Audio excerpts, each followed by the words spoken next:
రైతులను ముందడబెట్టి వెనక పంజాబ్ లో ఎడ్యుకేషన్ కోసం పోయిన పిల్లలే కానివ్వండి, ఎక్కడ వ్యక్తులు అక్కడనే రోడ్ల పైన మనము డ్రోన్స్ ఎందుకు యూజ్ చేస్తాం? ఫోటోగ్రఫీ కోసం, ఒక వీడియోస్ కోసం కానీ వ్యూస్ కోసం, సీనరీస్ కోసం కదా. కానీ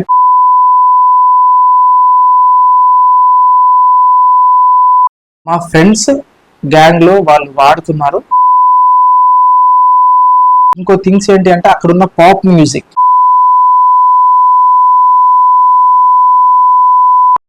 నమస్తే, నేను మీ శ్రీకాంత్ యాదవ్ మాదాస్. ప్రజెంట్ ఉన్న సిచ్యువేషన్స్లో లేకుంటే ప్రజెంట్ ఉన్న సినారియాలో మనకు పంజాబ్ అంటే గుర్తొచ్చేది ఏంటి? నాకైతే ఒకటే, రైతుల దీక్ష అని చెప్పి దాని వెనకాల ఉండి ఖలిస్తానీ మూమెంట్ని రన్ చేసిన ఉగ్రవాదులు గుర్తొస్తారు. మరి మీకు గుర్తొస్తే యూనివర్సిటీస్ అట్లాంటివి గుర్తు రావచ్చు. నాకైతే ఇదే ఈ ఖలిస్తానీ మూమెంట్ ఒకటి గుర్తొస్తుంది. రైతులను ముందడబెట్టి వెనకాల వీళ్ళుండి ఆర్మ్డ్ థింగ్స్ ఏవైతే ధరించి ఉన్నారో అదొకటే మైండ్లోకి వస్తుంది. ఇప్పుడు ఎందుకు ఇది మాట్లాడుకుంటున్నామా అంటే, ఈ వీడియో సోషల్ అవేర్నెస్ అనుకోండి, లేకపోతే కాషన్ చేస్తున్నామని అనుకోండి, what ever it may be, మీరు ఏదనుకున్నా పర్వాలేదు. కాకపోతే ఈ వీడియో మాత్రం చూడండి కంప్లీట్గా. మీ చిల్డ్రన్స్ ఎంత సేఫ్గా ఉన్నారో లేరు అనేది మీకు తెలుస్తుంది. అండ్ ఇంకొక థింగ్ ఏంటి అంటే, పంజాబ్లో ఎడ్యుకేషన్ కోసం పోయిన పిల్లలే కానివ్వండి, లేకపోతే జాబ్ పర్పస్లో అక్కడికి ట్రాన్స్ఫర్ అయిన వారే కానివ్వండి, ఎంప్లాయీస్ ఆర్ స్టూడెంట్స్ ఎవరైనా ఉంటే వాళ్ళకి ఈ వీడియోని షేర్ చేయండి ఆ పేరెంట్స్కి. ఎందుకంటే వాళ్ళు తెలుసుకోవాల్సిన నిజాలు చాలా ఉన్నాయి పంజాబ్ గురించి. రైట్, ఇప్పుడు మనం వీడియోలోకి వెళ్దాం. యాక్చువల్గా పంజాబ్లో మార్కెట్స్ అనేవి ఎక్కువ ఓపెన్ అయినాయి. మార్కెట్స్ ఎక్కువ ఓపెన్ అయితే దీనికి ఏం సంబంధం అని మీరు అనుకోవచ్చు. బట్ అక్కడ ఓపెన్ అయిన మార్కెట్స్ ఏంటి అంటే డ్రగ్స్ మార్కెట్స్. చాలా వరకు మనం ఇక్కడ ఎట్లాగైతే మార్కెట్లో కూరగాయలు ఉంటామో అదే విధంగా అక్కడ డ్రగ్స్ మార్కెట్స్ అనేటివి ఓపెన్ అవ్వడం జరిగింది. దీనివల్ల చిన్నవాళ్ళు అని పెద్దవాళ్ళు అని తేడా లేకుండా ఎవరైతే ఈ డ్రగ్స్కి బానిస అయ్యి డ్రగ్స్ దొరక్క, డ్రగ్స్ కొనలేని స్థితిలో ఉండి, కొందామంటే మనీ దొరకక ఎక్కడ వ్యక్తులు అక్కడనే రోడ్ల పైన వంగి అక్కడికక్కడే పడిపోయి చనిపోవడం జరుగుతుంది. హై డోస్ ఆఫ్ ఎలిమెంట్స్ అనేటి డ్రగ్స్ బాడీలోకి ఇంజెక్ట్ చేసుకున్న తర్వాత ఇలాంటి సినారియోస్ అని కనబడుతున్నాయని చెప్పేసి అక్కడున్న రీహాబిలిటేషన్ సెంటర్స్లో ఉన్న డాక్టర్స్ చెప్తున్నారు. నేను మళ్ళీ చెప్తున్నా, ఎవరైతే పంజాబ్లో ఎంప్లాయీసే కానీ స్టూడెంట్సే కానీ ఎడ్యుకేషన్ పర్పస్ కోసమైనా దేనికోసమైనా అక్కడికి వెళ్దాం అనుకునే వారికి మాత్రం కంపల్సరీ ఈ వీడియోని షేర్ చేయండి. వారికి చాలా ఉపయోగపడుతుంది ఈ వీడియో. అండ్ ఇప్పుడు పంజాబ్లో ప్యాకేజెస్ కూడా ఎక్కువ ఇస్తున్నారు. ఎవరికి? ఐటీ ప్రొఫెషనల్సే కానీ లేకపోతే ఎవరైతే జాబ్ చేయాలనుకుంటారో. ఎందుకంటే అక్కడున్న యువత మ్యాక్సిమం కొలాప్స్ అయ్యే స్టేజ్లో ఉంది. మనం అక్కడికి పోయి మనం కూడా కొలాప్స్ అయ్యేదామా అనేది ఒకసారి ఆలోచించుకోండి. ఒకే ఒక రీజన్ దానికి, డ్రగ్స్ అలవాటు చేసుకుంటున్నారు. దాని తర్వాత పరిణామాలు మాత్రం చాలా తీవ్రంగా ఉన్నాయి. అక్కడ నార్మల్గా ఒక గ్రామ్ డ్రగ్ కానీ దీనికి మాక్సిమం ఒక 2000 రూపీస్ ఛార్జ్ చేస్తారు నార్మల్గా ఎక్కడైనా. మీరు ఒకసారి గూగుల్ చేసి చూసుకుంటే తెలుస్తుంది. బట్ కాకపోతే పంజాబ్లోనే ఎందుకు 500-600కి ఇస్తున్నారు? మనం ఈ మెడికల్ షాప్లో దొరుకుతుంటాయి కదా డ్రగ్స్, అవి అయితే ఇంకా చాలా చీప్. ఈ సింథటిక్ డ్రగ్స్ అంటారు కదా, 10 రూపీస్ 20 రూపీస్కి కూడా విచ్చల విడిగా దొరుకుతున్నాయి రోడ్ల పైన. మీరు అక్కడ పంజాబ్లో ఎక్కడ చూసినా వాళ్ళు విచ్చల విడిగా డ్రగ్స్ యూజ్ చేస్తున్నారు, డైరెక్ట్గా ఇంజెక్ట్ చేసుకుంటున్నారు బాడీలోకి. చాలా పెరిగిపోయింది డ్రగ్స్ కల్చర్ అక్కడ. ఈ పంజాబ్లోనే ఎందుకు ఇంత డ్రగ్స్ ఎక్కువ వస్తుంది అని అంటే, మనకు పంజాబ్ అనేది పాకిస్తాన్ బార్డర్ని షేర్ చేసుకుంటుంది. కాబట్టి పాకిస్తాన్ టు పంజాబ్ ఈ డ్రగ్స్ అనేది చాలా తక్కువగా పంజాబ్కి రావడం జరుగుతుంది. వాళ్ళ మెయిన్ మోటో ఏంటంటే పాకిస్తాన్ వాళ్ళకి మనీ కావాలి. కాబట్టి వాళ్ళు చాలా తక్కువ కాస్ట్లో వీళ్ళని ఇటు ఇస్తే సప్లై అనేది ఎక్కువ అవుద్ది కదా, డిమాండ్ ఎక్కువైంది కదా, అప్పుడు మనీ కూడా ఎర్న్ చేసుకోవడానికి ఈజీగా ఉంటుంది అని చెప్పేసి వీళ్ళు తక్కువకి పాకిస్తాన్ టు పంజాబ్కి మనకు డ్రగ్స్ని వాళ్ళు సప్లై చేస్తున్నారు. ఈ మెయిన్ ఏవైతే ఇప్పుడు నేను చెప్పిన 5 జిల్లాలు ఏవైతే ఉన్నాయో అవే మెయిన్ ఎంట్రీ పాయింట్స్, అవి డ్రగ్స్ రావడానికి పంజాబ్లోకి. వీళ్ళ డ్రగ్స్ ఎట్లా తరలిస్తారంటే అక్కడ ఎట్లయినా మనకు కంచె వేస్తారు కదా, ఎలక్ట్రిక్ ఫెన్సింగ్ ఉంటుంది కదా ప్రతి బార్డర్కి, ఆ ఫెన్సింగ్ మీద నుంచి మన షర్ట్ ఉంటుంది కదా, షర్ట్ ఒక సైడ్ టై చేసి ఇంకొక సైడ్ దాన్ని గాల్లో తింపి ఇసిరేయడం. అది ఎటు నుంచి మన ఫెన్సింగ్ నుంచి వెళ్ళి ఇటు ఎటైతే మన పంజాబ్ బార్డర్ అయితే ఎట్టయితే ఉంటుందో అటు సైడ్ ఇసిరేయడము. అండ్ మనము డ్రోన్స్ ఎందుకు యూజ్ చేస్తాం? ఫోటోగ్రఫీ కోసం, ఒక వీడియోస్ కోసం కానీ వ్యూస్ కోసం, సీనరీస్ కోసం కదా. కానీ పాకిస్తాన్ నుంచి వచ్చే డ్రోన్స్ మాత్రం వాటి కోసం కాదు, డ్రగ్స్ని సప్లై చేయడానికి డ్రోన్స్ యూజ్ చేస్తున్నారు. ఒక డ్రోన్ వచ్చేసి ఒక 1 kg ఆఫ్ క్వాంటిటీ ఆఫ్ డ్రగ్ని అది లిఫ్ట్ చేసి పంజాబ్ బార్డర్లో పడేస్తున్నారు ఇది. అండ్ ఈ మన ప్లాస్టిక్ పైప్స్ ఉంటాయి కదా, మనం వాటర్ కోసం యూజ్ చేస్తాం, వాటర్ పైప్స్ ఉంటాయి కదా, plastic pipes 3 inches 4 inches plastic pipes, దాని నుంచి వెళ్ళి మనకు ఎట్లయితే ఫెన్సింగ్ నుంచి వెళ్ళి పైప్ పెట్టి దాంట్లో నుంచి వెళ్ళి కరెక్ట్ బార్డర్లో వదిలేయడం. ఇట్లాంటివి చాలా వేస్ ఉన్నాయి. ఇంకోటి ఈ నదీ పరివాహక ప్రాంతాలు ఎక్కడైతే ఉంటాయో అక్కడి నుండి, అండ్ మరియు వెహికల్స్ ఉంటాయి కదా, వెహికల్స్ చాలా వరకు చెక్ పోస్ట్ దగ్గర చెకింగ్ జరుగుతూనే ఉంటాయి. చెకింగ్స్ జరగకుండా ఉండడానికి ప్రతి ఒక్క వెహికల్కి సపరేట్ బాక్సెస్ని తయారు చేపించేసి ఇన్స్టాల్ చేసి దాంట్లో సప్లై చేస్తున్నారు ఇక్కడికి పంజాబ్ బార్డర్కి వస్తే ఇంకా సేఫ్ అన్నట్టే. మనకు మెయిన్గా ఈ డ్రోన్స్ అనేటివి ఏవైతే ఉన్నాయో లాస్ట్ 3.5 months 300 డ్రోన్స్ని మేము డిస్మాటిల్ చేసాము. 300 డ్రోన్స్ని మేము పట్టుకోగలిగినాము సక్సెస్ఫుల్గా. 300 kgs ఆఫ్ హెరాయిన్, కొకైన్ ఇట్లాంటి థింగ్స్ని మేము, డ్రగ్స్కి సంబంధించిన థింగ్స్ని మేము నార్కోటిక్స్ వాళ్ళకి అప్పచెప్పామని చెప్తున్నారు. అంటే ఆలోచించండి, పాకిస్తాన్ డైరెక్ట్గా ఎదుర్కోలేక ఇండైరెక్ట్గా ఇండియాలో ఉన్న యువతని ఎంత ఖరాబ్ చేస్తున్నారో మీరు చూడండి ఒకసారి. పంజాబ్ సీఎం భగవంత్ మాన్ ఇప్పటికీ ఒక 10,000 మంది పోలీసులని ట్రాన్స్ఫర్ చేశారంటే మీరు ఆలోచించండి ఈ డ్రగ్స్ మాఫియా అనేది ఏ రకంగా ఎంత విచ్చలవిడిగా తయారైందో పంజాబ్లో అని. 10,000 మంది పోలీసులను ట్రాన్స్ఫర్ చేయడం అంటే it's not a joke, it's a huge.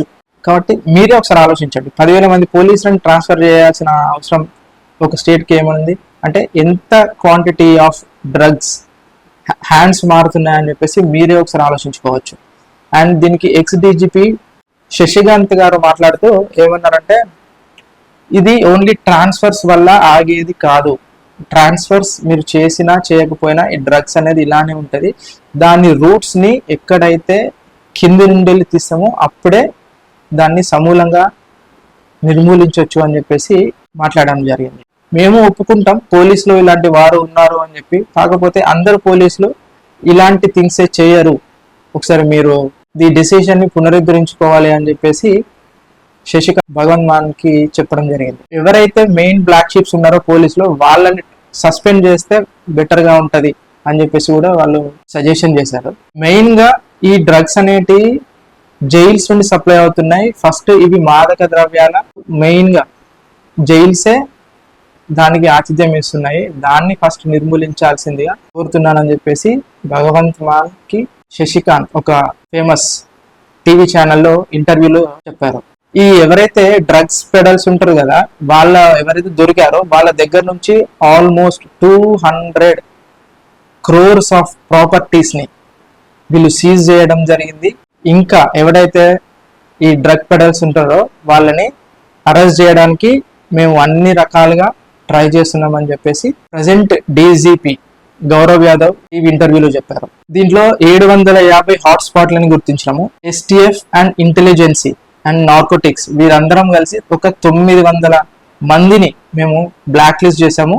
దీనిలో నుండి ఇప్పటికీ కూడా ఎవరైతే ఈ డ్రగ్స్ ని అమ్ముతున్నారో లేకపోతే ఎవరైతే ఈ డ్రగ్స్ సప్లయర్స్ ఉన్నారు కదా, మెయిన్ సప్లయర్స్ ఉన్నారో వాళ్ళందరినీ మేము రెడ్ హ్యాండెడ్గా పట్టుకోవడం జరుగుతుంది. కొన్ని రోజుల్లో కంపల్సరీ దీన్ని 100% మేము ఇంప్లిమెంట్ చేస్తామని చెప్పేసి గౌరవ్ యాదవ్ చెప్పారు. ఈ ఇష్యూ జరుగుతున్నప్పుడే ఇటు పోలీస్ వాళ్ళు ఎట్లయితే STF అండ్ ఇంటెలిజెన్స్ నార్కోటిక్స్ అని వర్క్ చేస్తుంటే, వీళ్ళు డ్రగ్స్ డీలర్స్ వాళ్ళకి నచ్చిన ట్రెండ్స్ ని వాళ్ళు ఫాలో అవుతూ వెళ్తూ ఉండడం అది పోలీసులకు ప్రశ్నార్థకంగా మారుతుంది. ఎక్కడ కూడా ఎవరి అనుమానం రాకుండా రోజు రోజుకు వాళ్ళ సప్లైస్ ని వాళ్ళ బిజినెస్ ని పెంచుకుంటూ పోతున్నారు. ఆల్రెడీ భగవంత్ మాన్ కూడా ఒప్పుకున్నారు, డ్రగ్స్ వస్తున్న మాట నిజమే, కాకపోతే మేము దానిని నిర్మూలించగలుగుతాము, నిర్మూలించే పనిలోనే ఉన్నాము అని చెప్పేసి. మీరు అంత కంట్రోల్ చేస్తే నడి రోడ్డు మీద ఏదైతే మనం చెప్పుకుంటాం కదా చౌరస్తాలు అని చెప్పేసి, ఆ చౌరస్తాలో అక్కడ ఎట్లా దొరుకుతుంది డ్రగ్ అంత ఈజీగా? ప్యాకెట్ల రూపంలో కానీ ఇంజెక్ట్ రూపంలో కానీ ఎట్లా దొరుకుతుంది? మీరు ఎక్కడ కంట్రోల్ చేస్తున్నారు డ్రగ్స్ ని? పంజాబ్ లో జనాలు హెవీ డోసెస్ డ్రగ్స్ తీసుకోవడం వల్ల ప్రాణాలు ఎందుకు పోతున్నాయి? మరి ఎక్కడ కంట్రోల్ అయితే ఎక్కడ అవ్వట్లేదని తెలుస్తుంది. దీని ప్రకారంగా అయితే డ్రగ్స్ దొరకక కొంతమంది అయితే డైరెక్ట్ వాళ్ళ ఫ్యామిలీ మెంబర్స్ ప్రాణాలు కూడా తీస్తున్నారు డ్రగ్స్ కోసం మనీ ఇవ్వకపోతే. అండ్ ఎవరైతే రీహాబిలిటేషన్ సెంటర్స్ కి పంపించిన తర్వాత అక్కడ డాక్టర్స్ ని వాళ్ళని కౌన్సిలింగ్ చేసేటప్పుడు కానీ వాళ్ళకి గైడ్ చేసేటప్పుడు కానీ వాళ్ళు చెప్పేది ఒకటే ఒక మ్యాటర్. ఇది విన్న తర్వాతనే డాక్టర్సే కాదు పోలీసులు అందరూ షాక్ అవ్వాల్సిన ఇష్యూ మ్యాటర్ ఇదే. ఇక్కడ మా ఫ్రెండ్స్ గ్యాంగ్ లో వాళ్ళు వాడుతున్నారు, మేము కూడా వాడాల్సి వస్తుంది, మేము ఫ్రెండ్స్ వాడుతున్నారు కాబట్టి మేము వాడుతున్నాము అని చెప్పేసి ఈ మెయిన్ రీజన్ ఇది ఒక్కటే. ఎవరిని అడిగినా అక్కడ ఎవరైతే జాయిన్ అవుతున్నారో అక్కడ వాళ్ళందరినీ అడిగిన ప్రతి ఒక్కరు కూడా ఇదే ఆన్సర్ చెప్పడం జరుగుతుంది. అంటే అక్కడ ఎంత కల్చర్ పాడైందో చూడండి. వాళ్ళు చేసే పనులే కాకుండా వాళ్ళ ఫ్రెండ్ సర్కిల్లో ఉన్న ఎవరైతే ఫ్రెండ్స్ అందరూ ఒక గ్యాంగ్ ఆఫ్ దాంట్లో ఉన్న వారందరికీ అలవాటు చేస్తున్నారు. ఇందుకే నేను చెప్తున్నా పేరెంట్స్ కి జాగ్రత్తగా ఎందుకు చెప్తున్నానంటే, పంజాబ్ లో చదువుకునే వాళ్ళైనా కానీ లేకపోతే వర్క్ చేసే వాళ్ళైనా కానీ కంపల్సరీ పేరెంట్స్ అలర్ట్ గా ఉండాల్సిందే. మీరు ఏమాత్రం నెగ్లెక్ట్ చేస్తే అంత పరిణామాలు చాలా తీవ్రంగా ఉండబోతున్నాయి మీ పిల్లల మీద. పంజాబ్ లో ఎస్పెషల్లీ పంజాబ్ లో ఉన్న వాళ్ళ గురించి దీనికి గల కారణాలు అండ్ అదొకటే కాకుండా ఇంకో థింగ్స్ ఏంటి అంటే అక్కడ ఉన్న పాప్ మ్యూజిక్ అండ్ మూవీస్ వాళ్ళ దాంట్లో చూసి అక్కడ అసలు ఈజీ అయిపోయింది. అసలు ఇంతే కదా, లైట్ గా తీసుకుంటున్నారు డ్రగ్స్ కానీ లేకుంటే స్మోకింగ్ కానీ డ్రింకింగ్స్ కానీ ఇవన్నీ చాలా ఈజీగా తీసుకుంటారు పాప్ మ్యూజిక్ వల్ల కానీ మూవీస్ అక్కడ what ever it may be. National crime investigations ప్రకారంగా 33% ఆఫ్ డ్రగ్ రేషియోస్ అనేటి పంజాబ్ లో ఉంది. ఫస్ట్ సిటీ పంజాబ్ అని చెప్పుకోవచ్చు. అంటే అంత విచ్చలవిడిగా అక్కడ డ్రగ్స్ దొరుకుతుంది, అది కూడా పాకిస్తాన్ టు పంజాబ్. ప్రతి 10 మందిలో అక్కడ 2 డ్రగ్స్ బారిన పడ్డ వాళ్ళే. ఇవి చేసింది అన్ఎడ్యుకేటెడ్ వాళ్ళ లేకపోతే నార్మల్ పీపుల్ అంటే అట్లా కూడా కాదు. 90% ఎడ్యుకేటెడ్ పీపుల్, అందులో మాక్సిమం 80% జాబ్ హోల్డర్స్ ఉన్నారు. ఇంత తెలివి ఉండి కూడా ఎందుకు ఈ డ్రగ్స్ కి బానిసలు అవుతున్నారు అని చెప్పేసి అర్థం కావట్లేదు.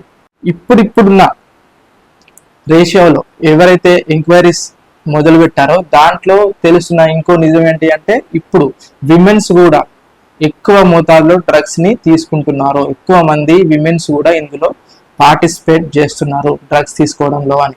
ఇక్కడ ఉన్న సిచ్యువేషన్స్ ఎట్లుంటున్నాయంటే పాకిస్తాన్ అనేది డైరెక్ట్ గా ఇండియాతోని డైరెక్ట్ గా పెట్టుకోలేక ఇట్లా ఇండైరెక్ట్ గా వాళ్ళు ఇండియాలో ఉన్న యువతకి డ్రగ్స్ ని అలవాటు చేసి వాళ్ళ జీవితాలను నాశనం చేస్తున్నారు. వాళ్ళకి తెలిసింది అదే, ఏది కూడా డైరెక్ట్ గా చేయరు, ఇండైరెక్ట్ గానే. అక్కడ ఉన్న 5 డిస్ట్రిక్ట్లు మెయిన్ వాటిని కంట్రోల్ చేసినప్పుడే మనకు పంజాబ్ లాంటి సిటీస్ కానీ అక్కడ ఉన్న యంగర్ పీపుల్స్ కానీ యూత్ కానీ సర్వైవ్ అవుతారు. కాకపోతే అక్కడున్న వాళ్ళ చెప్పే విధానం ఏంటి అని అంటే మాకు ఎవరు పట్టుకుంటారు కదా, అక్కడ ఉన్న వాళ్ళని పట్టుకున్నప్పుడు వాళ్ళు చెప్పే ఆన్సర్స్ ఏంటి అంటే మాకు వాటి ద్వారానే ఎక్కువ డబ్బులు వస్తున్నాయి, మాకు తినడానికి వాళ్ళు ఇచ్చే మనీతోనే మాకు ఎక్కువ ఇల్లులు గడుస్తున్నాయి, ఎక్కువ డబ్బులు వస్తున్నాయి అని చెప్పి అక్కడ ఉన్న ప్రజలే కానీ లేకపోతే అక్కడ ఉన్న ఫార్మర్స్ ఉంటారు కదా, ఆ ఫార్మర్స్ కానీ వాళ్ళు పోలీసులకు ఇట్లాంటి ఆన్సర్స్ చెప్తున్నారు. ఇప్పుడు ఉన్న ఈ పాకిస్తాన్ ఈ డ్రగ్స్ అనేది ఇప్పుడే కాదు సప్లై చేసేది ఇండియాకి.